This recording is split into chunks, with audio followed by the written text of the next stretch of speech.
What's up, good people? It's your boy, Dr. Leroy McKenzie Jr., and it's 2022, y'all. 2022. Who's ready for 2022? Well, I hope y'all are ready because we're ready and we're back. It's the National Black Unity News, National Black Unity News newspaper and the author showcase. And y'all know it's been a fun-filled 2 going on 3 years now that we've been bringing you some of the nation, some of the country's most innovative, creative writers, just some of the most authentic, I believe, some of the most authentic, genuine people who want to bring you some literary work that is going to be impactful, influential, and just moving.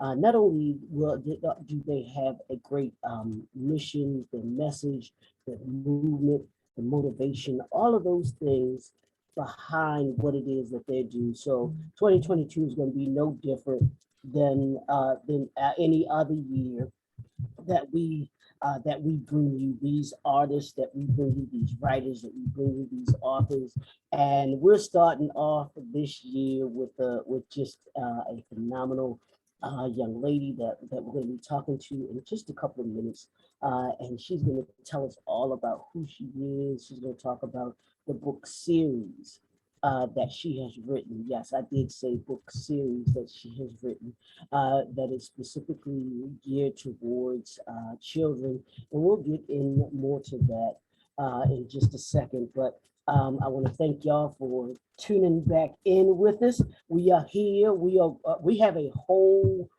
power packed week of some phenomenal, like I said, some phenomenal writers, authors that I'm going to be bringing to you. I got two today. What's going on, Dr. GS Nation? Pearson, It's who your is here man, now, that Dr. you'll meet in Will, just a and you second. guys know But the deal. then the second author that we have coming on this afternoon, this evening at 6 o'clock is none other than my sister from another from another lister is Miss Kendall Anise, life coach, speaker, transformational transformational influencer out here. She'll be with me this evening, and then we have two authors tomorrow. You don't want to miss it. The great Mr. Robert L. Wallace, who's going to be with us, who's a great businessman, but also a strong and phenomenal man of God. And then later on tomorrow evening, it is going to be none other than Miss Tanya Lewis talking about customer service, which is something that I am truly passionate about because I think customer services is something that we need to be more cognizant of as entrepreneurs, as business owners. And then this coming Friday, we have the poet, the author, just a phenomenal series writer as well, Miss Miss Nicole, Miss Nicole Thomas. So you don't want to miss it. We got a power packed week coming up this week for the author showcase. So be sure to join us live as we go live this week at 11 tomorrow morning, then at 6, and then on Friday as well at 6 p.m. and then later on this afternoon, evening at 6 p.m. So we look forward to having you all there all week. It's the author showcase. But right now, I have the pleasure of having with me Dr. Esther Pearson, who is going to talk to us a little bit about not just herself, but about this series that she's created. And we're going to get into a conversation about writing children's books, writing as a whole, but then also those things that make writing children's book a little different than writing other books and everything like that. So we're gonna have a whole great conversation. So I want to welcome and introduce everyone to Dr. Pearson. How are you this morning? Good morning, Dr. McKenzie. It's certainly an honor and a pleasure to be here with you today, right at the beginning of the new year. And we are all Absolutely. hoping and praying that this will be a wonderful 2022. Thank you so much for the invitation. Well, absolutely. Thank you for joining us. And I'd like to let's start. I always start these conversations with authors off by having you all tell us just um uh, a little bit about you, but then who you are, so that people can get just a little sense of the background of who Dr. Pearson is and who she is. So if you could do that. Oh, certainly. I have been an educator for just about all of my life, raised in an educator family. So always with the focus on extended family, grandmothers, grandfathers, aunts, and uncles. You know the saying, it takes a village to raise a child. And so I've always been focused on community and building community relationships, first in the family, and then to extend outside of the family and into the neighborhood. I've been interested in writing since I was I'd say maybe I was about 14 years old, where in one of our classes we had a writing assignment. Okay. And whoever's assignment was thought of as being the best would receive an award. And so I wrote an assignment, I turned it in, and in those days we didn't have computers and editors and word processing and all the wonderful advantages that I have today in writing. So I turned in this piece of leaf paper with the lined papers, and it had a lot of smudges on it where I'd erased and rewritten things. And I thought, this is horrible. Nobody is going to say this will win an award. And then, strangely or miraculously enough, I was the top winner Oh, wow. in my class. And from there, it gave me the confidence that I can do this. I can write, and it's exciting. And it's just that opportunity. And I would say that to anyone who's considering being a writer, whether it's for a career or it's just something you want to do for your own personal gratification, to just go for it. Now is the time. There are so many opportunities to publish with vendors, to self-publish, to use all of the tools that are available. In terms of my education background, I started out in nursing, and with the thought of helping people, but I found out that I seemed to just be more interested in the technology and research part of nursing than I was in the hospital interactions. Okay. And so I left nursing and went back to school and went into engineering and completed a degree in electrical engineering technology. Worked many years in private industry and transitioned eventually into academia, in which I have taught on the college level, graduate and undergraduate level, for about 15 years in mathematics, specifically statistics, and the data analytics area.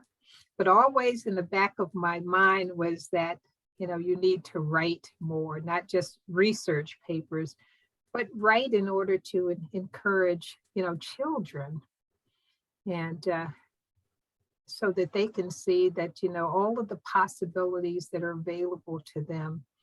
And I think in the African-American culture, a lot of the family interactions are extended family interactions and reactions in terms of a life. And so I said, as I reviewed some of the children's books, I said, these are all nice, but they seem to be caricatures or cartoon-like books rather than actual children in various different interactions with their family or with their community. So I said, well, I'm going to take and write a series of children's books from the standpoint of an actual person, an actual young boy, which is my grandson, and just kind of take a chronological approach to him as he grows and matures,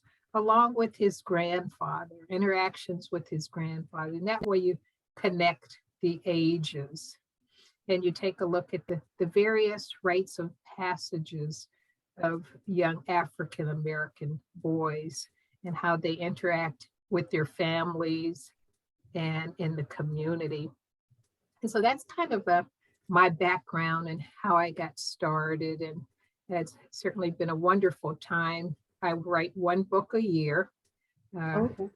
in a chronology of my grandson Levi and his grandfather Pop Pop, various different interactions they have together, from his first time attending a church service to his first time going to a barber shop and getting his hair cut, formally. How young boys and children in general, we say, well, you can't cut their hair until they're at least 1 year old, things of that are cultural.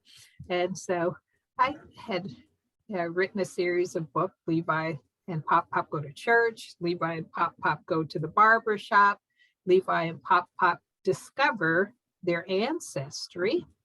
And that was very exciting for me because I had done family research for a number of years, and then to connect my grandson with his ancestry was just wonderful. Levi and Pop Pop Go on Vacation. And then the last book I wrote was Levi and Pop Pop Dress for Success. And so it's all about how a young African American boy enters into what we would call culturally swag. What is your swag? And those are all kind of rites of passages from, your first trip to the barber shop, and, seeing all the other gentlemen in the barber shop and the various things they're talking about as they watch a sports game and things of that nature. And so it's a series that certainly has been very successful in terms of, I entered into it with the thought that I would self-publish. And talking with some of the other media leaders like yourself, and also Donald Glover, it was mentioned, well, self-publishing is a good way to go, either to start out or to remain there throughout your writing career, because then you have more control over the sales, the audience, the royalties, so on, so forth. Although I have received every day, I get 2 or 3 emails or calls from book publishers who want to republish the series of book and take some kind of a ownership or co-ownership with me in the intellectual property and the marketing and the branding and the selling of it.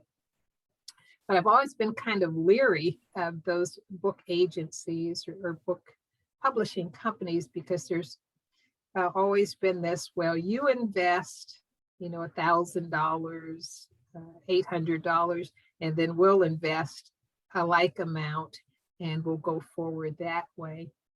And I know you have to, as you have told me, you have to invest money to make money. And that's certainly a wonderful thought. And I've always thought that, I'm willing to make an investment, but I would also like to see, whereas a book vendor would say, we'll handle everything. We'll sign a contract, make an agreement, republish under our publication marketing name, and go from there. And so that's kind of where I'm at, and just looking forward to, talking with your viewing and listening audience about what my experiences have been. And here's the thing. I want to start off with this because you said something very key that kind of stood out to me in the beginning, and how you got started writing. And I want to ask you this, and how important you think this is, especially being educated. How important it is for educators to pour into kids when they see something that they either can latch on to, or when they see that they have a potential to do something, because you said when you were a kid and you did this, you know, doing the writing project that you were doing. Of course, we as kids, we don't necessarily have the confidence about something until someone kind of reinforces what we, you know, what we may be thinking or even believing. But when we get that parent, or when we get that educator behind us that says, yes, you can do it. How important was that for you? But then how important do you think that is in this day and time for, you know, for someone who may be an aspiring writer or author, or someone who wants to write a book that might be a young kid? Well, I think that's extremely important to encourage children and even adults that have an aspiration, that have a belief that they can do something, to encourage them in that area and to build them up, and use what resources are available to them.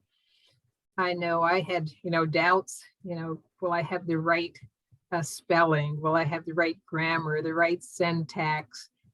Things, nobody's going to edit this for me, not an adult. I'll have to do it myself and turn it in as my original work.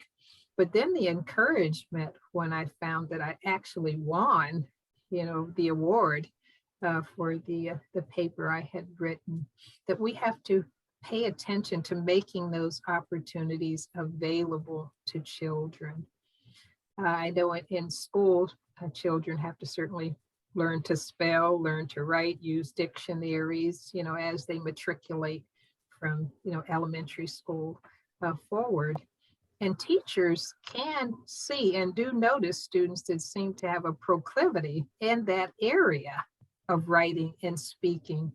And they should take that opportunity to encourage the student, to even make the parent aware of it, that I see something very special in your child in this area of writing or oratory or doing mathematics or computer skills or whatever it happens to be. Encourage and plant that seed so that if it doesn't take hold and grow immediately, it'll be planted there, and then with some watering and some sunshine and some fertilizing and all the other things that are necessary for an idea to grow, for an ability to develop, the child will move forward with that. Absolutely, absolutely. Let me ask you this. Now, how many total books have you written? And then I want you to describe one word, or use one word to describe your writing style. Boy, that's going to be difficult in one word. I've written a total of 16 books in various genres. Books that, of course, were associated with being in academia, being a professor. And I've written cultural books with various teachers. I've written a series of books on Native Americans, Black Red Roots, arts and history of Native Americans. That's part of my personal background. And so I've written books in that area.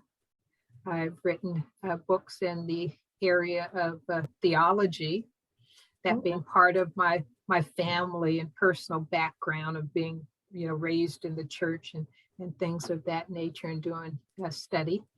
And I've written children's books. And I think that when I grasp hold of an area that is of great curiosity to me, and then I talk to other people about it, and they say, that's something I always wanted to do or learn about, then for me, that's the impetus to move forward and write a book. Wanting to document for my grandson, his growth, excuse me, and his relationship with the extended family, so that when he's a grown man and has a family, there's this series of books that he can share, with his friends, his family, his wife, or so on and so forth, of his growing up and in the culture involved and in the family relationships and the community that he was a part of. And I think that is so important. If I had to describe my writing in one word, and that would be a word that might not be that exciting to most people, but that word would be practical. Mm, I mm. want to write about things that are practical. Uh, I'm not a science fiction writer, although I've considered it with some of the thoughts and books and ways that I could certainly move forward in that area. But I want to write something that's practical, that everyday people can pick up and say, I read it, I learned something I didn't know. Mm. I've gathered or garnered something that I can use in my everyday life to help me or help others. So practical would be that word, not an exciting word, but a very useful word. No, absolutely. Now, with you writing in multiple genres, um, I like authors that have that diversity about them because it's interesting to find out from you all. One is your approach to writing um, in each of those genres the same, or do you have a different kind of approach to the projects that you may write? You say, okay, I have this kind of writing style that I know I have to do for children's books. I have this kind of writing approach that I have to have for writing a nonfiction book. The approach the same, or do you kind of use different ways to approach the different genres that you're? For me personally, the approach is pretty much the same. I do research. I wrote a book on Mary McLeod Bethune, a Oh great wow.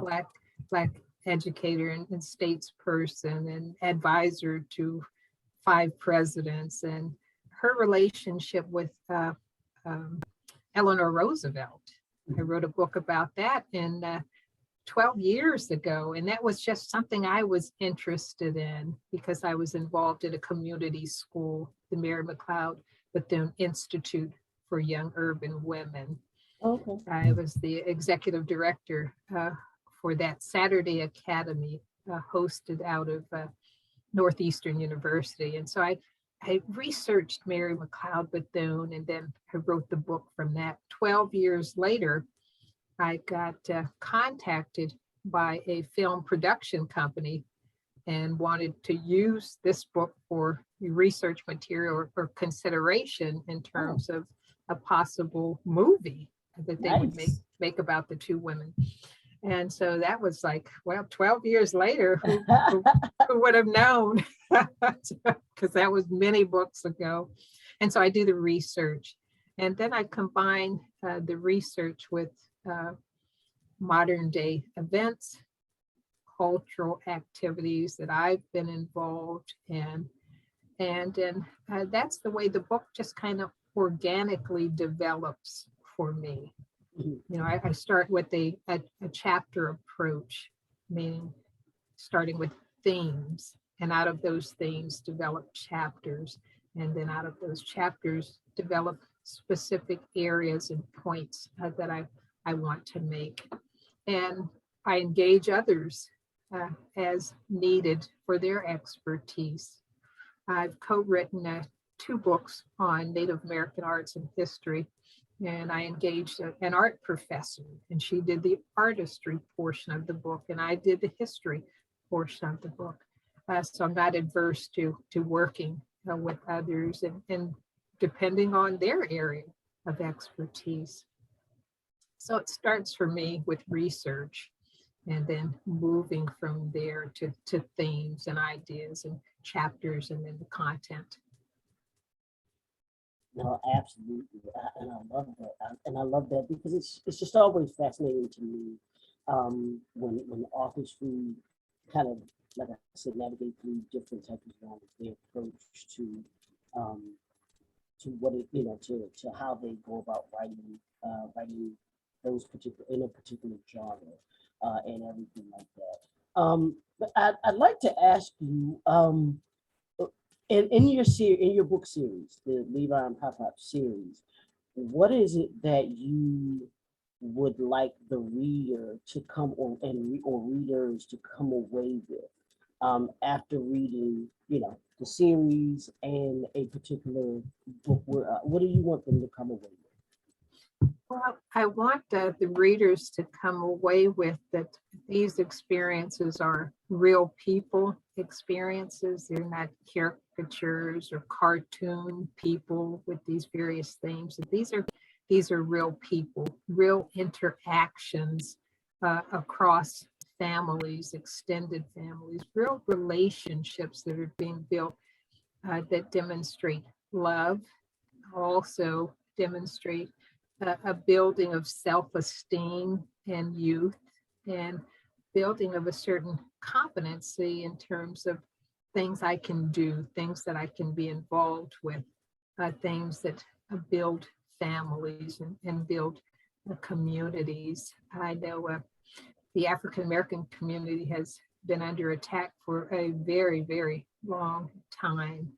And it's only by those extended families and communities that it has been able to survive and thrive and certainly do quite well. But there's still a ways to come, and a young child coming along just to see, well, here's Levi, and look at all the interactions he's having, with another male figure in his family, his grandfather, his papa, and how his pop-up is taking him through these various rites of passages. And so I thought that was very important that children come away with that. Sometimes families are not totally intact, but in every family, there is at least one person that provides guidance and leadership to help the children grow and mature. Might not be a biological family member, could be a church mother or father, could be a neighbor, but there's someone there that can provide what is needed for that child to feel loved and to move along and mature and grow in their own manhood or their own womanhood into wonderful, productive adults. Yeah, and I think that I want to actually just from the perspective of looking at Levi and his pop pop. Talk about what did you how important was that how important was that to you to see that relationship that was built there, and then how important do you think that is, especially in this day and time, for um, young boys specifically? Because you could have, you could have done this on someone else, but you specifically told your grandson. How important is that to you about these young boys out here, even as an educator?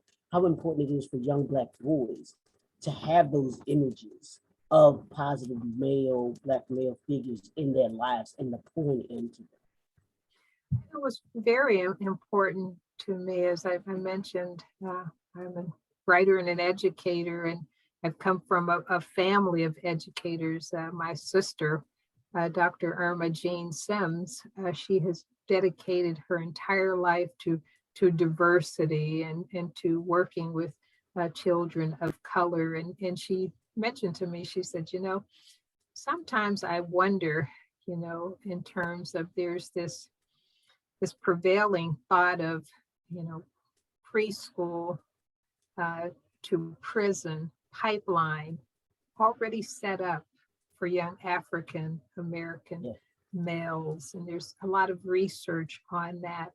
And so anything you can do to break that pipeline, to show that there are very healthy, functioning, loving families and people available to break that pipeline. It's very important, especially for African American males, where things are systemically set up so that they perhaps won't thrive. And so that was very important to me, that conversation I had with my sister, in terms of ensuring that, Levi and Pop Pop series went forth, and a new book written each year on their relationship. And so when Levi, as he grows and matures, he'll take on that same mantle of importance of encouraging another person to bring them along, and to not let those cultural ties die of these various rites of passage that have been with us for a very long time. In our present culture, sometimes the seniority or maturity of a family member isn't totally appreciated.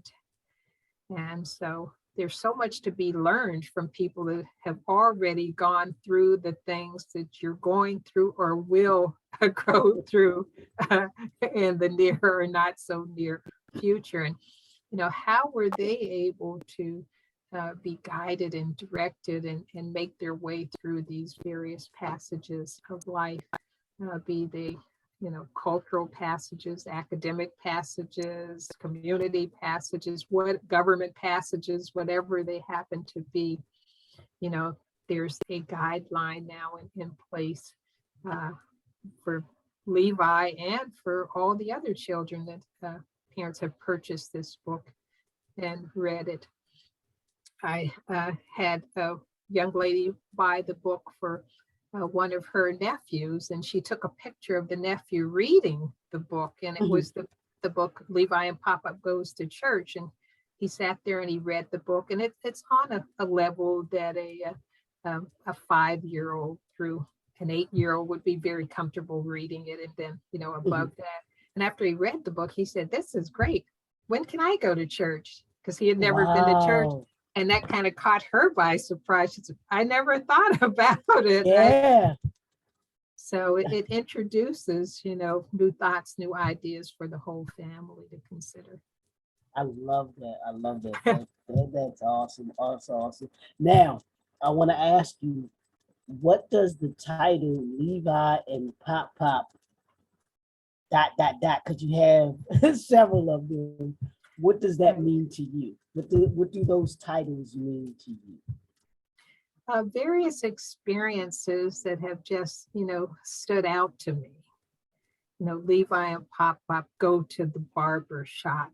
When Levi's grandfather took him to the barber shop, what an experience that was for Levi to sit in that big chair in the middle of the room and just look around and observe all the other men there and how they were interacting. So I wanted to make sure I captured that through talking with Pop Pop, talking with Levi, and what stood out to you, and then capturing that whole experience. And the next book will be Levi and Pop Pop Play Sports, and how at a certain age males and females get interested in sports, and then what sport will be the one that I'll excel in, what sport will be the one that I want to be involved in. So that'll be the next line of the series. But each one of them, like Levi and Pop Pop go on vacation. And that highlights a trip to the Bahamas for them. And now every time when someone asks, Levi, "What's your favorite place to go?" he immediately says, "The Bahamas," I love it. And so it introduced him to something that he's kept in mind. And then the Levi and Pop Pop learn about their ancestry. And taking a trip to the U.S. Census Bureau and going through the census records and finding out family names and relationships and where they lived, and then both of them taking a DNA test and saying what that revealed, which is included in the book in terms of their ancestry. And so now Levi has, cataloged his ancestry for his children. Some people don't bother with that. They say that that's not important, and we're not making any family trees or things of that nature. But at some point, everyone kind of questions, well, what is my background? before my family, all of a sudden we're in the United States. What happened? Right, What happened right. before that occurred? And so those kind of experiences, and this is Levi and Pop Pop, Dress for Success. I love that one. I love that And, one. and within the book, I'll just highlight, how you get your hair cut as part of your dress for success. It starts out with the haircut, then perhaps a hat that you want to wear, and then it goes from there to shoes, in which his Pop-Pop always wore amazing kinds of socks with the I shoes that love it. caught everyone's attention. And it, goes on to various other things in the book about developing your own sense of swag, a cultural term. And so those are the things I want to highlight and bring forward so that other children can consider it. No, absolutely, absolutely. That is so key. That especially the last one about the clothes and wearing things. As we as young men, and I know you hear people about the young men pulling their pants up and understanding the importance of how you dress. And one of the things that I always noticed about the generation before me, the pictures that you saw, everyone was usually always dressed to the nines, so to speak. Yes. Every some picture, there was always usually somebody, they were always really dressed up or just fully dressed. And I think that has been lost in this day and time, with, especially specifically with young men and young Black men, specifically, understanding the importance of it. I think corporate America has totally lost it because they've just gone to this dress casual look, you know, that we have. And there's nothing wrong with the dress casual look. I just think that there's sometimes when it goes to when you want to look professional, because you can see it. I know for me personally, because I like to dress up. You feel different. You act different. Like you said, you have that swag. And I like it. Swag stands for style with attitude and grace. That's what I call swag. When you have that, it's just something about being well dressed. Your mannerisms, the way you carry yourself, the way you walk into a room, is just totally different when you're dressed up. To me, as a man, as a young man, you just really do. So I think that is, I mean, all of them are awesome, but I mean that one specifically sticks out to me and everything. I want to ask you, what are three keys, or what do you think are three keys, or can you give us three keys to writing a children's book, but then also a series? Did you intend for this to be a series when you first started writing this, or was it where you just like, okay, I want to write this one book, and you kind of found that you could write more about it as you got into it? Okay, I'll take the last part of your question first. I initially intended to just write the one book. Okay. And then after I wrote it, then I thought this should be a series of books with a real person, not a cartoon or a caricature or some made up kind of scenarios or situation.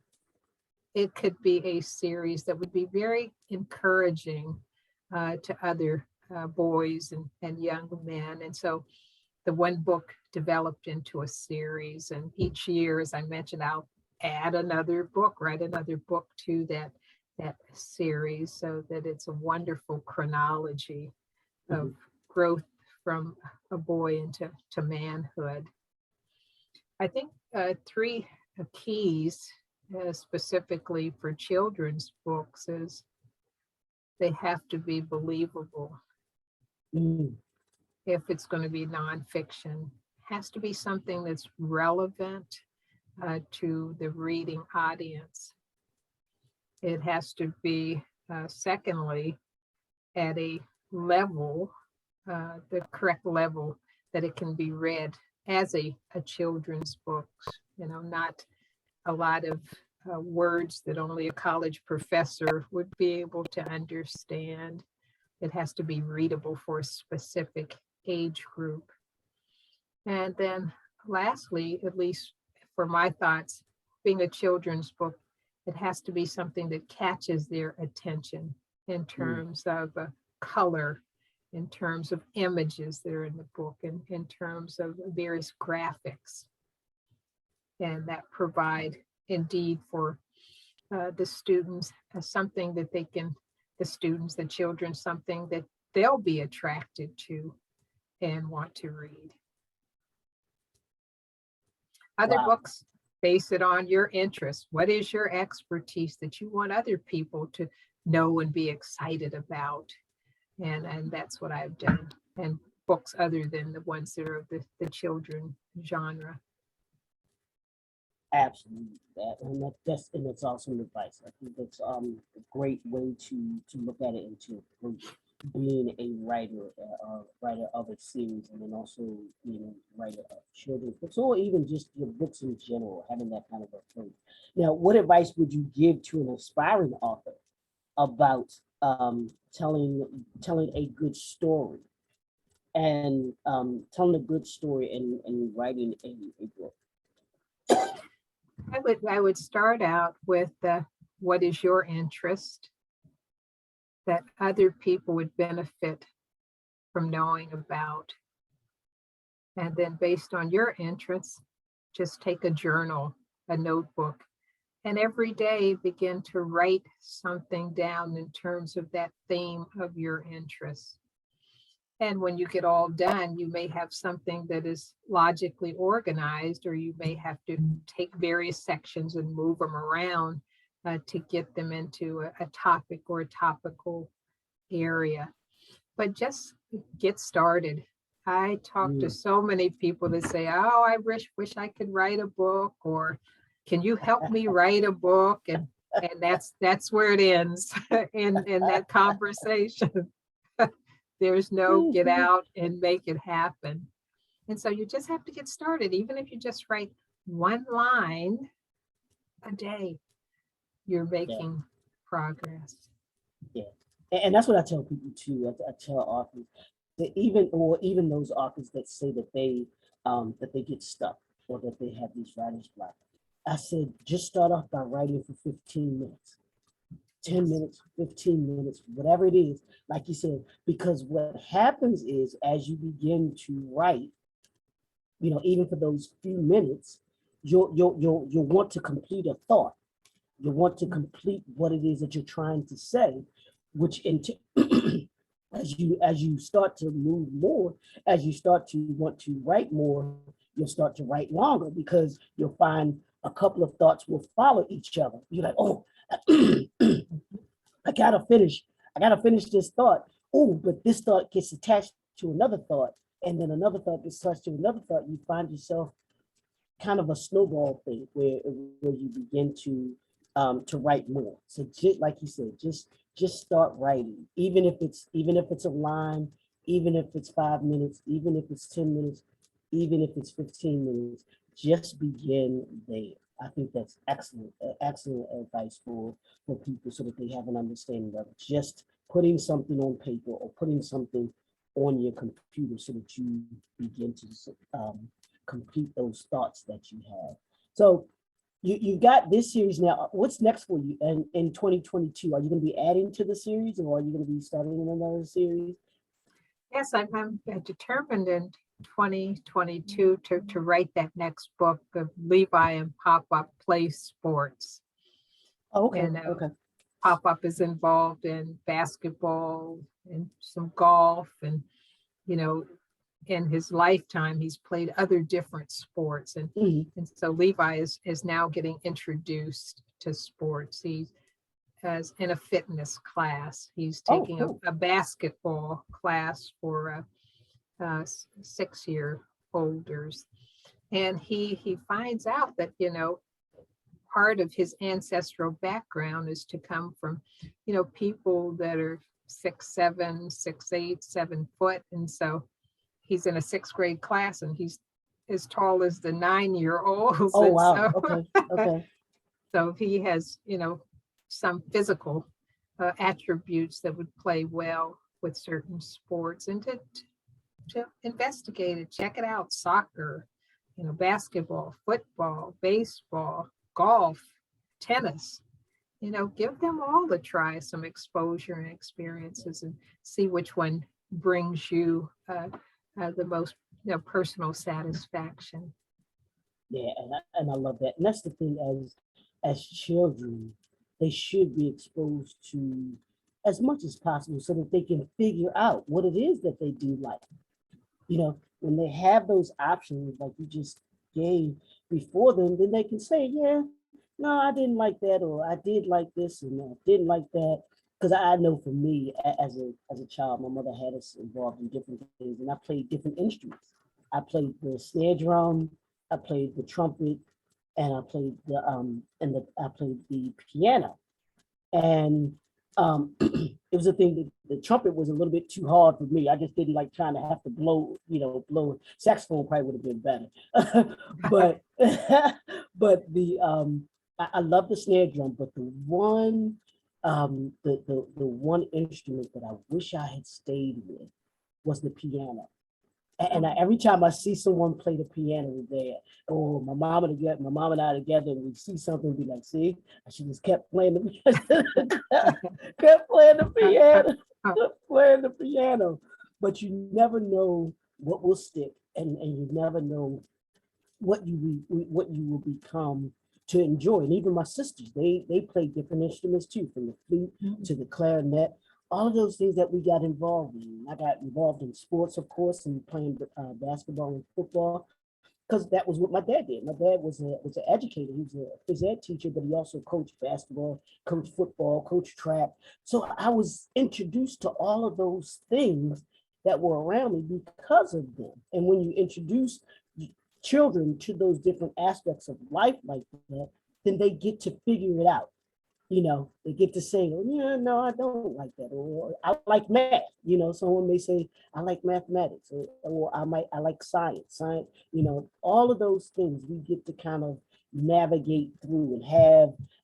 It's wonderful that Levi has a grandfather that can help him to navigate and introduce him to those different things and everything like that. So I think that's a wonderful series that you've written, and it gives especially young Black men, young Black boys, which is so needed. Now, have you real quick, and then I'm going to have you give your contact information. Have you thought about doing a young girls book in the same kind of context? I've certainly given it some thought, because when I was the executive director for the Mary McLeod Bethune Right. Institute for Young Urban Women for 18 years, I had a number of exposures and saw students and took them through those various rites of passages for girls. And so that certainly has been a thought. And myself or any of your viewing or listening audience that thinks, well, this is a mantle I want to take on and make happen. It's certainly needed. Our young people need as much encouragement as we can give them.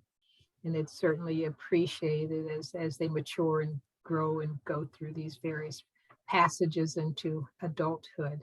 And so it's something that I would love to take a hold of at some point. And I thank you for, even piquing my interest with that. No, absolutely, absolutely. So how can people connect with you? How can they contact you? How can they purchase the book? Where can they go to purchase the books and then contact you for speaking engagements if they want you to come and speak, or they want you to come speak virtually and everything like that? Well, certainly the Levi and Pop Pop series is available on online book vendors.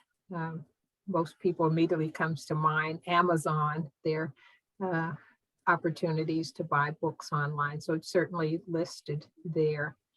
I can be contacted for speaking engagements, just Dr. Drem Pearson at gmail.com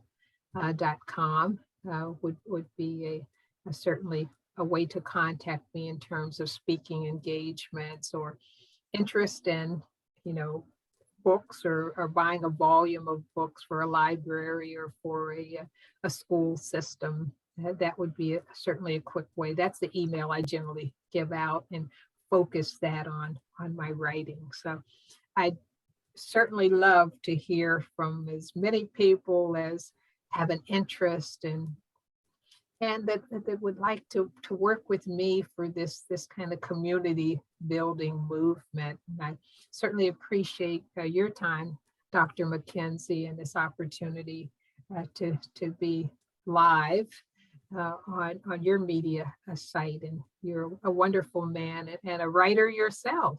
And so I thank you for this opportunity. No, absolutely, and I thank you for joining us, Dr. Pearson, and giving us your message. This movement, this children's book movement that you have with Levi and Pop Pop. I just think that's just. I love that you had a whole adventure of a young boy and his relationship with his grandfather, which I can't think of any other books that I've seen or even read that captures a relationship between a young grandson and his grandfather. And I think that is absolutely phenomenal. I think it's great. I did have one question before we go, and it's from the chat. And Brother David Murphy, he asked, what is your vision for your books and your writings? What vision do you have for them? The vision that I have for the books that I write is first and foremost that they would provide encouragement to the youth. First and foremost, that is the vision that someone will take a hold of the book and read it and say, this is an experience I want to have. This is a relationship that I want to build with extended family. And to provide a chronology that perhaps goes against the stereotypes about African American families and cultures. And that's why, I could have focused on Levi and his dad. I could have focused on Levi and his mother, but I focused on Levi and his grandfather, his papa. Yeah. And that relationship that will allow the present to connect with the past and move forward in a way that builds encouragement, that seeks out greatness that each child has and provides opportunities to look at things from a more mature, older standpoint of visions. So that's my intent. And anyone that wants to come along with me on the ride, I would certainly welcome them. I love it. Absolutely love it. Dr. Pearson, thank you so much for starting off our 2022 Authors Showcase in such a powerful way. If you could just one more time give your contact information where people can purchase the book and then how they can connect with you as well, okay? Oh, certainly. You can connect with me through email, specifically the email address, Dr. E.M. Pearson at gmail.com. And that doctor's DREMPEARSON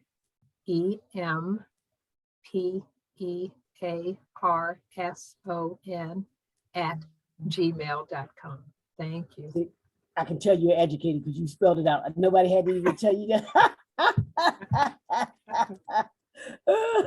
So I love it. I love it. I love it. Thank you so much. I told y'all we are hitting the ground running in 2022, and we have so many rich conversations that I'm looking forward to having in 2022 with educators, with other business individuals, men and women, just those individuals who have written projects that are going to impact you, that are going to hopefully influence you, that are going to give you just some knowledge, some information, some resources that you might not ordinarily get. And it's all brought to you by the National Black Unity News, and you can get your current issue if you go to the website www.tnbun.org. untitled.com. You can get your subscription. We want you to subscribe to the newspaper. It's a quarterly newspaper, so it's 4 times a year for under $20. I'm gonna say that again. You can get your 4 issues, if you subscribe, 4 issues, and you can even go back and get other the prior issues of the newspaper at www.tnbun.com. You can see authors, not just authors, but also, let me say, there's so many articles, so many rich articles in the newspaper outside of the author showcase that you're not going to find anywhere else. There's some great writing, some great writers, some great editors that bring you stories that will just fascinate you, that will encapsulate you, that are going to give you some knowledge, like I said, information and resources that you might not ordinarily have. The author showcase is just a part of all of that. So if you go to the website, you can actually also go to our YouTube channel, the National Black Unity News YouTube channel, and see other interviews, conversations with authors that we've had prior, last year before. They're all there. Go take your time to like, subscribe, comment to all of those. We'd love to have you watch them. They're just great conversations like we've had here with Dr. Pearson today.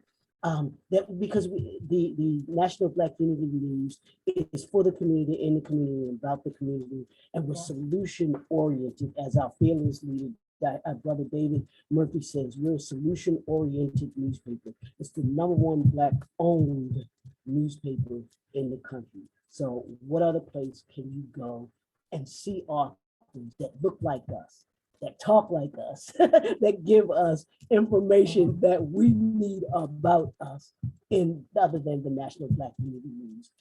It's your boy, Dr.